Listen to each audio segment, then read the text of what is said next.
आदाब, नमस्कार। मैं अली रजा आबिदी और आप देख रहे हैं मीडिया मंडी।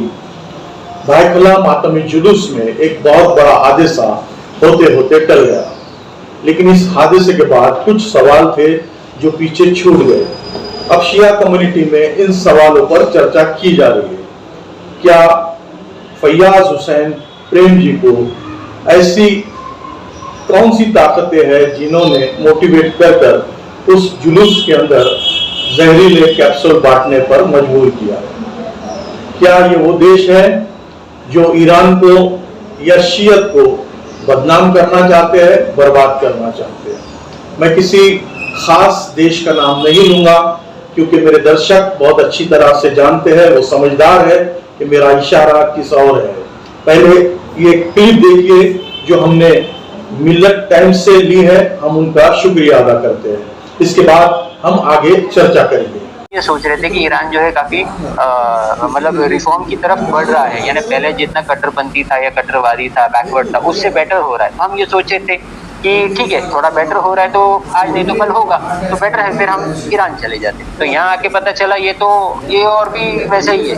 और खाली दिखा जितना भी इन लोग ने अपना रिफॉर्मेशन दिखाया कम्युनिटी में, ईरान के लोगों ने या ईरान की आइडियोलॉजी ने, वो सिर्फ दिखावा था। यहाँ आके पता चला ये भी वैसे ही है सारे, ये भी वही डर्टी पॉलिटिक्स, वही दिखाने के लिए, सिर्फ कैसे इंटरनेशनल कम्युनिटी में दिखाने के लिए या मीडिया में दिखाने के लिए कि नहीं हम रिफॉर्म कर रहे हैं इस तरह से।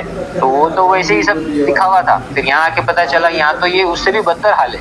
ये चलो वहाँ तो ऐसा है कि भाई रिलीजन हमारा इराक और ईरान से आता है तो लोग वहाँ से दूर है, तो उनमें ज़्यादा एथिक्स नहीं है, लोग इतने ख़राब है।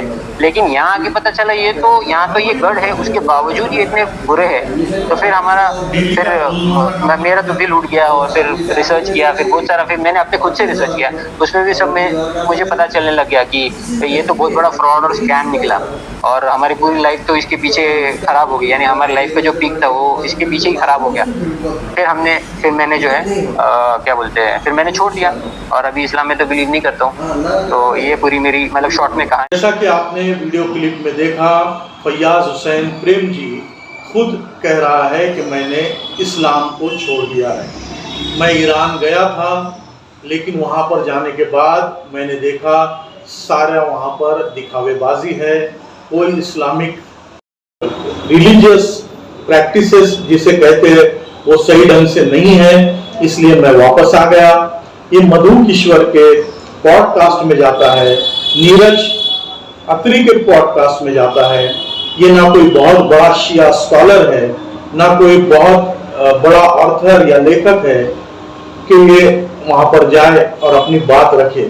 पुलिस को इस एंगल से भी इन्वेस्टिगेशन करना चाहिए कि इसे किस तरह पॉडकास्ट में बुलाया गया या किसी ने उसे पॉडकास्ट में भेजा। मैं खुद पत्रकारिता क्षेत्र से आता हूँ, 30 साल मैंने पत्रकारिता में गुजारे हैं। मैं अच्छी तरह से जानता हूँ पॉडकास्ट में जाने वाला व्यक्ति या पॉडकास्ट जो कर रहा है, इसका जो बुलाता है, उनके बीच एक आर्थिक व्यवहार होता है।